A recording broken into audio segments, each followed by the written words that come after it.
اعوذ باللہ من الشیطان الرجیم بسم اللہ الرحمن الرحیم الحمد للہ رب العالمین الرحمن الرحیم اللہم صلی علی محمد وعلی آل محمد رب اشرح لی صدری ویسر لی امری واحلل عقدۃ من لسانی یفقہوا قولی۔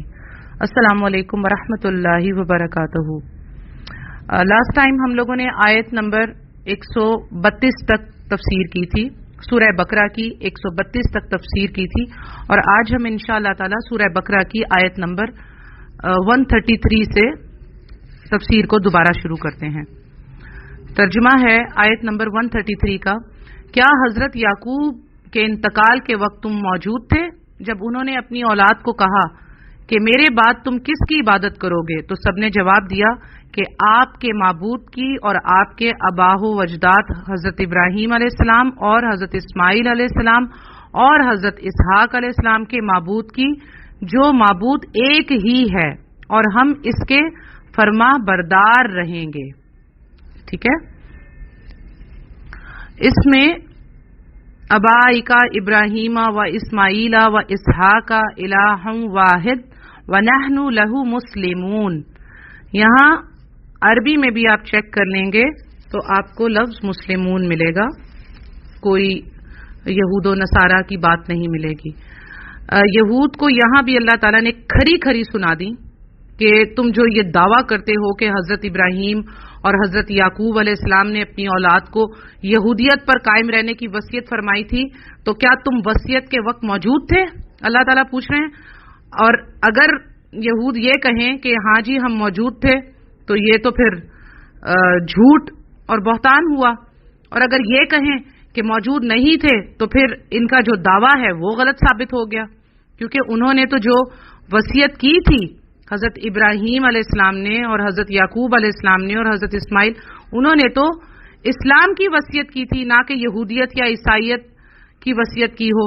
تمام انبیاء کا دین اسلام ہی تھا، اگرچہ شریعت اور طریقہ کار میں کچھ اختلاف رہا ہے، اور اس بات کو نبی صلی اللہ علیہ وآلہ وسلم نے صحیح بخاری میں بھی بیان کر دیا کہ انبیاء کی جماعت اولاد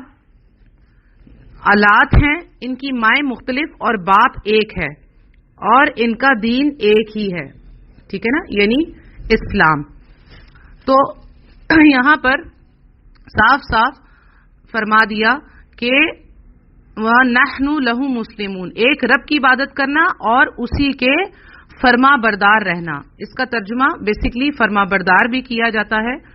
مسلمان کا مطلب ہے فرما بردار۔ تو ہم جو اپنے آپ کو اتنے فخر سے سینہ تان کر جو مسلمان کہتے ہیں، تو پہلے ہمیں قرآن میں اس کا مطلب بھی پتہ کر لینا چاہیے کہ اس کا مطلب کیا ہوتا ہے۔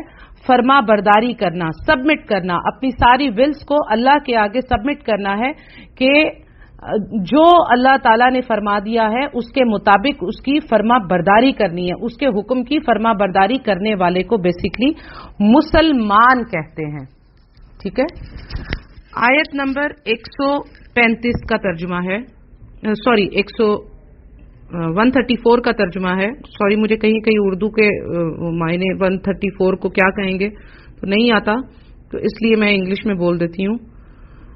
134 کا ترجمہ ہے، یہ جماعت تو گزر چکی، جو انہوں نے کیا وہ ان کے لیے ہے، اور جو تم کرو گے تمہارے لیے ہے، ان کے اعمال کے بارے میں تم نہیں پوچھے جاؤ گے۔ اچھا، یہاں یہود کو یہ بھی بتایا جا رہا ہے کہ تمہارے آباء و اجداد میں جو انبیاء اور صالحین گزرے ہیں، ان کی طرف نسبت کا کوئی فائدہ نہیں ہے، انہوں نے جو کچھ کیا ہے اس کا صلہ انہیں ہی ملے گا، تمہیں نہیں، تمہیں تو وہی کچھ ملے گا جو تم کماؤ گے۔ تو اس سے معلوم ہوا کہ ہمیں پیروں، مرشدوں اور ولیوں اور مزاروں اور ان سب چیزوں کا سہارا نہیں لینا چاہیے۔ وہ لوگ تو گزر چکے، جو ان کے اعمال نیک ہوں گے تو اس کا فائدہ انہی کو ہوگا، اور اگر ان کے اعمال بد ہوں گے تو اس کے جواب دہ بھی وہی ہوں گے۔ ہمیں اس سے نہ کوئی فائدہ ہے نہ کوئی نقصان پہنچنے والا ہے۔ اصل چیز ایمان اور عمل صالح ہے، جو پچھلے صالحین کا بھی سرمایہ تھا، اور قیامت آنے تک یہی واحد نجات کا راستہ ہے کہ انسان اپنے اعمال کے ہی بدلے دیے جائے گا، یا جنت میں یا جہنم میں۔ تو اس لیے کسی کی نسبت کرنا, کسی کی نیکیوں کی نسبت کرنا, تو یہ ساری چیزیں اسلام سے تعلق نہیں رکھتی. اور یہ اصل میں ہمارے اسٹیپ بردرز یہود و نصارہ کا شیوا رہا ہے, کیونکہ ظاہری بات ہے ایک ماں سے وہ ہیں, حضرت بی بی سارہ سے بنی اسرائیل کی لڑی ہے, باپ ایک ہی ہیں حضرت ابراہیم, اور پھر حضرت بی بی ہاجرہ سے حضرت اسماعیل علیہ السلام کی لڑی ہے. ظاہری بات ہے باپ ایک ہی ہے, مائیں الگ ہیں.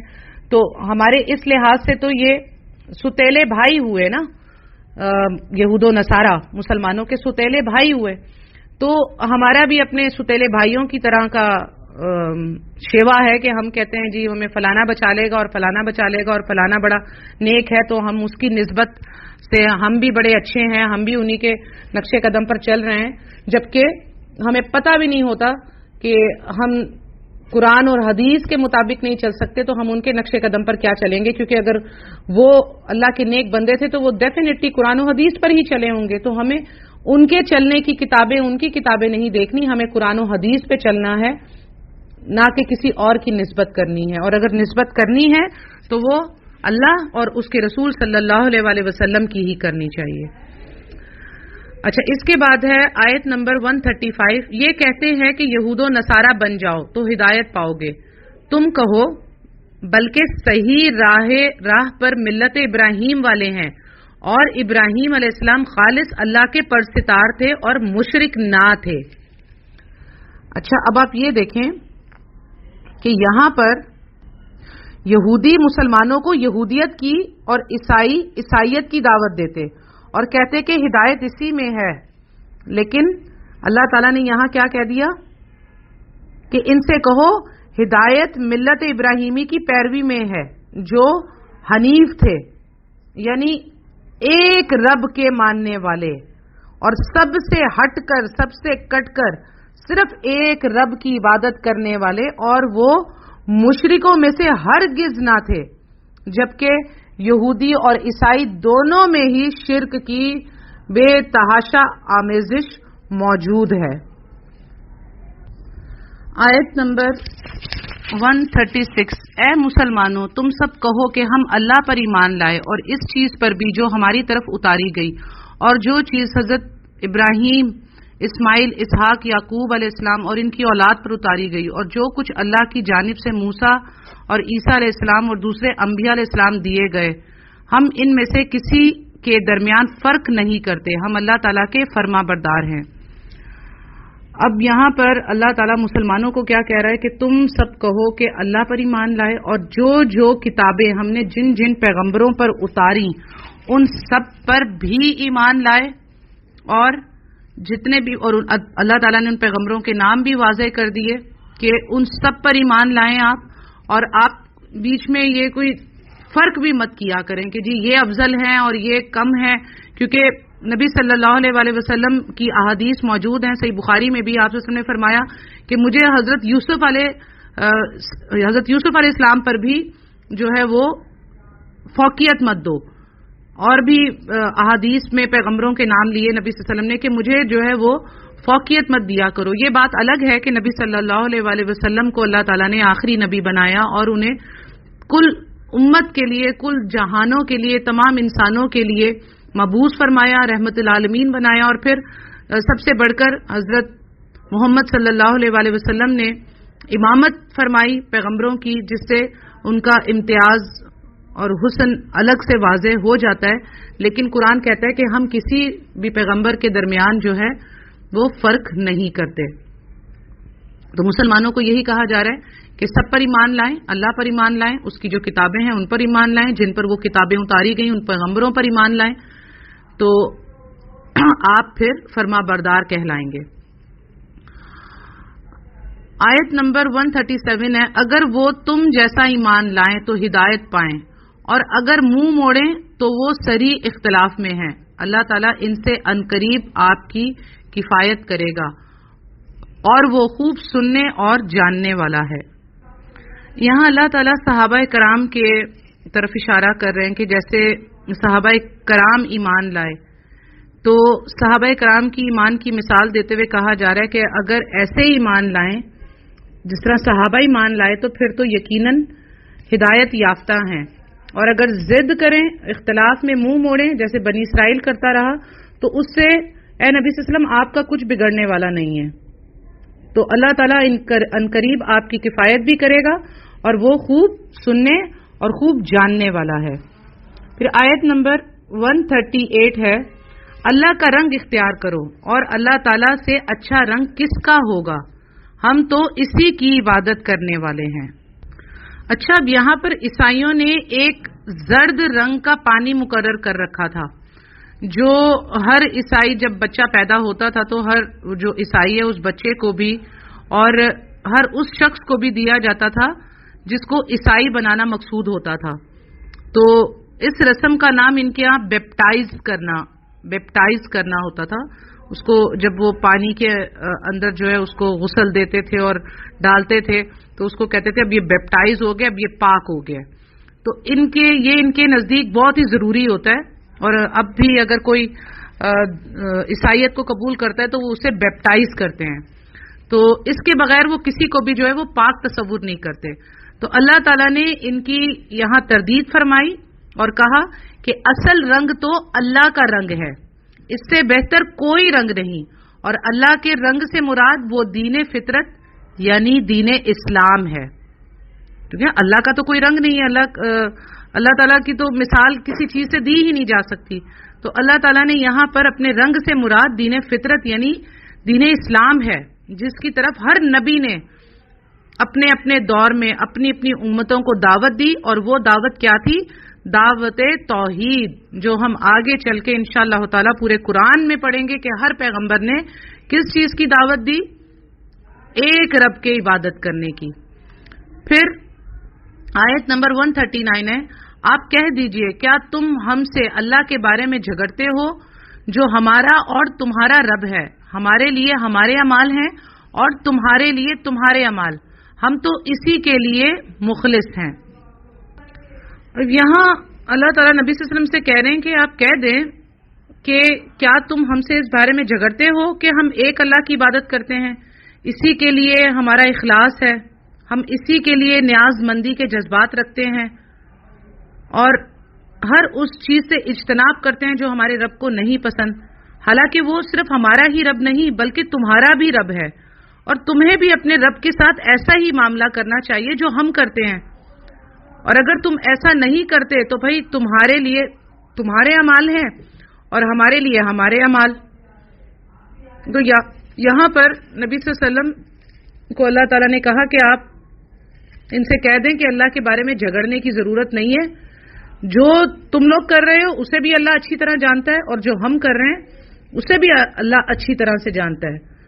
تو کون اس رب کے لیے مخلص ہے اور کون نہیں، اس کا فیصلہ اللہ جلد کر دے گا۔ اس کے بعد آیت نمبر 140 ہے، کیا تم کہتے ہو کہ ابراہیم اور اسماعیل اور اسحاق اور یعقوب علیہ السلام اور ان کی اولاد یہودی یا نصرانی تھے؟ کہہ دو کیا تم زیادہ جانتے ہو یا اللہ تعالی؟ اللہ کے پاس شہادت چھپانے والے سے زیادہ ظالم اور کون ہے، اور اللہ تمہارے کاموں سے غافل نہیں۔ اب دیکھیں یہاں پر اللہ تعالیٰ نے پھر وہی بات دہرا کر دوبارہ بتائی کہ کیا تم کہتے ہو کہ ابراہیم، اسماعیل، اسحاق یعنی کہ بنی اسرائیل کے جو بھی بڑے بڑے برگزیدہ پیغمبر تھے اور ان کی اولاد یہودی یا نصرانی تھے، تو اللہ تعالیٰ سوال کریں کہ تم زیادہ جانتے ہو یا اللہ جانتا ہے؟ اور پھر اللہ تعالیٰ دھمکی دے رہے ہیں کہ جو اللہ کی شہادت کو چھپائے اس سے زیادہ ظالم کون ہے؟ تم کہتے ہو کہ یہ انبیاء اور ان کی اولاد یہودی یا عیسائی تھے، جبکہ اللہ تعالیٰ اس کی نفی فرما رہے ہیں۔ اب تم ہی بتلاؤ کہ زیادہ علم اللہ کو ہے یا تمہیں؟ اللہ تعالیٰ خود ان سے سوال کر رہے ہیں۔ اور پھر یہ دیکھیں کہ اللہ تعالیٰ کہہ رہے ہیں کہ جو شہادت چھپائے اس سے زیادہ ظالم کون ہے۔ اس سے یہ بھی پتا چلا کہ شہادت کو چھپانے والا، سچ بات کی شہادت نہ دینے والا، اس کی جگہ اس کو چھپانے والا، یعنی کہ آپ یہ کہیں کہ جی نہیں میں نے تو کچھ کہا ہی نہیں، میں نے تو اس کے خلاف شہادت نہیں دی، لیکن اگر آپ کسی کی شہادت صحیح بات کی، سچی بات کی شہادت نہیں دیتے تو یہ شہادت چھپانے میں آتا ہے۔ تو شہادت کو چھپانے والا کون ہوتا ہے؟ ظالم ہوتا ہے. تو اس لیے آگے بھی چل کر ہم پڑھیں گے کہ حق سچ کی شہادت دو، گواہی دو. تو اللہ تعالیٰ فرما رہے ہیں کہ کیا تم زیادہ جانتے ہو یا اللہ زیادہ جانتا ہے؟ اور جو شہادت چھپائے تو وہ ظالم ہے. اور اللہ تعالیٰ کہہ رہے ہیں میں تمہارے کاموں سے جن سے تم گمراہ ہو رہے ہو ان سے میں غافل نہیں ہوں. آیت نمبر 141 ہے، یہ امت ہے جو گزر چکی، جو انہوں نے کیا ان کے لیے اور جو تم نے کیا تمہارے لیے، تم ان کے اعمال کے بارے میں سوال نہ کیے جاؤ گے. اچھا، پھر وہی بات ہو رہی ہے دوبارہ کہ اللہ تعالیٰ فرما رہے ہیں کہ کسی کو کسی کی بھی جو ہے وہ نسب یہ چیز ہدایت نہیں دے سکتی، اور جس کا عمل اسے پیچھے چھوڑ گیا اس کا نسب اسے آگے نہیں بڑھائے گا. اس لیے کوئی پیر ہو، فقیر ہو، ولی ہو، کوئی بھی ہو، کسی کی بھی کوئی بھی اس کے ساتھ جو بھی نسبت قائم کرنا وہ ہدایت کا سبب نہیں بنے گی، الا یہ کہ اس کے اپنے اعمال ہی انسان کے اپنے کام آئیں گے. اور ہم آگے چل کے پڑھیں گے کہ سورہ نجم میں بھی ہے اس کا ذکر کہ کوئی کسی کا بوجھ نہیں اٹھائے گا، انسان کے لیے وہی کچھ ہے جو اس نے اپنے لیے کیا ہوگا. پھر آیت نمبر 142 ہے، ان قریب نادان لوگ کہیں گے کہ جس قبلہ پر یہ تھے اس سے انہیں کس چیز نے ہٹایا. آپ کہہ دیجئے کہ مشرق و مغرب کا مالک اللہ تعالیٰ ہی ہے، وہ جسے چاہے سیدھی راہ کی ہدایت کر دے. اچھا، آیت نمبر 142 ہے جس کا ترجمہ ان قریب نادان لوگ کہیں گے کہ جس قبلہ پر یہ تھے اس سے انہیں کس چیز نے ہٹایا. آپ کہہ دیجئے کہ مشرق و مغرب کا مالک اللہ تعالیٰ ہی ہے، وہ جسے چاہے سیدھی راہ کی ہدایت کر دے. اچھا، یہ اب قصہ آ رہا ہے جب قبلہ کی طرف نماز میں ہی آپ صلی اللہ علیہ وسلم نے رخ موڑ لیا تھا. اس کا آگے بھی ہم اس کو انشاءاللہ تفصیل سے پڑھیں گے. ابھی مختصر اس کی وضاحت کر دوں کہ جب نبی صلی اللہ علیہ وسلم مکے سے ہجرت کر کے مدینہ تشریف لے گئے تو تقریباً بعض روایات میں 6 مہینے تک، بعض میں 16-17 مہینے تک بیت المقدس کی طرف کر کے رخ کر کے نماز پڑھتے رہے، جبکہ آپ صلی اللہ علیہ وسلم کی شدید خواہش یہ ہوتی تھی کہ خانہ کعبہ کی طرف رخ کر کے ہی نماز پڑھی جائے جو کہ قبلہ ابراہیمی ہے. اس کے لیے آپ صلی اللہ علیہ وسلم دعا بھی کرتے تھے اور بار بار آسمان کی طرف نظر بھی اٹھاتے تھے. دعا کرتے وقت آسمان کی طرف نظر اٹھاتے تھے اور اللہ تعالیٰ کو نبی صلی اللہ علیہ وسلم کا یہ بار بار نظر اٹھا کر دیکھنا بھی بڑا پسند آتا تھا. تو آخر کار اللہ تعالیٰ نے نبی صلی اللہ علیہ وسلم کی دعا قبول کر لی اور تحویل قبلہ کا حکم دے دیا، جس پر یہودیوں اور منافقین نے ایک ایسا ہنگامہ برپا کیا، ایسا شور مچایا کہ جبکہ نماز اللہ کی ایک عبادت ہے. کیونکہ پہلے تو وہ بڑا خوش ہوتے تھے کہ چلو جو بھی ہے ہمارے اندر اختلاف صحیح ہے، مسلمان ہیں اور ایک نئی طاقت ہے، لیکن چلو قبلہ تو ان کا وہی ہے نا جو ہمارا ہے، بیت المقدس جو ہے. نبی صلی اللہ علیہ وسلم بیت المقدس کی طرف منہ کر کے نماز پڑھتے تھے اور تمام صحابہ بھی. لیکن جب ان کی دم پہ تو پاؤں اس وقت آ گیا نا کہ جب نبی صلی اللہ علیہ وسلم نے نماز کے دوران وہی نبی صلی اللہ علیہ وسلم پر نازل ہوئی اور آپ صلی اللہ علیہ وسلم نے نماز کے درمیان میں ہی اپنا رخ موڑ کر قبلہ کی طرف کر دیا اور پیٹھ ہو گئی مسجد اقصیٰ کی طرف. اور جب نبی صلی اللہ علیہ وسلم مسجد اقصیٰ کی طرف رخ کر کے نماز پڑھتے تھے تو قبلہ کو پیٹھ ہوتی تھی. تو اب جب یہاں پر آ گیا حکم کہ آپ جو ہے وہ رخ موڑ لیں تو وحی کے ذریعے نبی صلی اللہ علیہ وسلم کو نماز میں ہی وحی آ گئی اور نبی صلی اللہ علیہ وسلم نے اپنا رخ جو ہے وہ قبلہ کی طرف موڑ دیا اور پیٹھ ہو گئی مسجد اقصیٰ کی طرف. تو یہودیوں نے اور منافقین نے خوب شور مچایا، لیکن اس کے علاوہ اللہ تعالیٰ کی تو جو عبادت ہے وہ تو نبی صلی اللہ علیہ وسلم کو کرنی ہی تھی. مشرق مغرب ساری سمتیں اللہ ہی کی ہیں، اس لیے کسی بھی سمت کی کوئی اہمیت نہیں. ہر سمت میں اللہ تعالیٰ کی عبادت ہو سکتی ہے، بشرط یہ کہ اس سمت کو اختیار کرنے کا اللہ نے حکم بھی دیا ہو. تو تحویل قبلہ کا یہ حکم نماز عصر کے وقت آیا اور عصر کی نماز خانہ کعبہ کی طرف رخ کر کے پڑھی گئی. تو یہ معاملہ ہے کہ عنقریب نادان لوگ کہیں گے کہ جس قبلہ پر یہ تھے، تو اس کی وجہ سے یہ معاملہ بھی ہوا کہ کچھ صحابہ جو ہے وہ جیسے ہی نبی صلی اللہ علیہ وسلم نے رخ کیا اور نبی صلی اللہ علیہ وسلم کے پیچھے انہوں نے بھی اپنا رخ جو ہے نبی صلی اللہ علیہ وسلم کے پیچھے قبلہ کی طرف کر دیا. لیکن اس سے کیا ہوا کہ جو کچھ بیچ میں کالی بھیڑیں تھیں نا، جو منافقین تھے، تو وہ ہائی لائٹ ہو گئے. انہوں نے رخ نہیں موڑا، وہ جو ہے وہ ادھر ہی رہے اسی طرف، کیونکہ ان کے دلوں میں جو تھا اللہ تعالیٰ تو جانتا تھا، نبی صلی اللہ علیہ وسلم اور صحابہ تو نہیں جانتے تھے. تو اللہ تعالیٰ کو ان کالی بھیڑوں کو بھی ہائی لائٹ کرنا تھا. اس کو آگے چل کر بھی ہم مزید اس کی میں تفصیل کروں گی انشاءاللہ تعالیٰ. لیکن اتنا سمجھ لیجئے کہ یہ جب معاملہ ہوا تو اس وقت جو ہے وہ لوگ کچھ جو نام کے مسلمان تھے ان کا جو ہے وہ انہوں نے رخ اپنا نہیں کیا، اور وہ پھر ہائی لائٹ بھی ہو گئے کہ منافقین جو تھے ان کے یہی ہوتے، دو منہ ہوتے تھے. جب نبی صلی اللہ علیہ وسلم کے ساتھ ہوتے تھے تو کہتے تھے ہم آپ کے ساتھ ہیں، ہم مسلمان ہیں، اور جب اپنے سرداروں کے پاس جاتے تھے تو کہتے تھے ہم تمہارے ساتھ ہیں. تو وہ بھی اس سے ہائی لائٹ ہو گئے. آج ہم نے آیت نمبر 142 سورہ بقرہ آیت نمبر 142 تک تفسیر کی ہے. انشاءاللہ اس سے آگے پھر 143 سے ہم شروع کریں گے تفسیر. اللہ تعالیٰ سے دعا ہے کہ جو کچھ ہم نے پڑھا اللہ تعالیٰ اس کو صحیح طرح سمجھنے کی، اس پر عمل کرنے کی اور اس کو آگے لوگوں تک پہنچانے کی توفیق عطا فرمائے. آمین ثم آمین. اللہ تعالیٰ ہمیں قرآن پر اور نبی صلی اللہ علیہ وسلم کی مسند صحیح احادیث پر عمل کرنے والا، اس کو صحیح طرح سمجھ کر پڑھنے والا، عمل کرنے والا اور اس کو دوسرے لوگوں تک پہنچانے والا بنائے. اللہ تعالیٰ ہمیں قرآن اور نبی صلی اللہ علیہ وسلم کی مسند احادیث سے ہدایت لینے والا بنائے، نہ کہ گمراہ ہو جانے والا. اور اللہ تعالیٰ ہمیں اس ہدایت پر قائم رکھے زندگی بھر، قبر میں، آخرت میں، پل صراط سے گزرتے وقت، یہاں تک کہ اللہ تعالیٰ ہمیں جنت الفردوس تک نہ پہنچا دے. آمین ثم آمین یا رب العالمین. وآخر دعوانا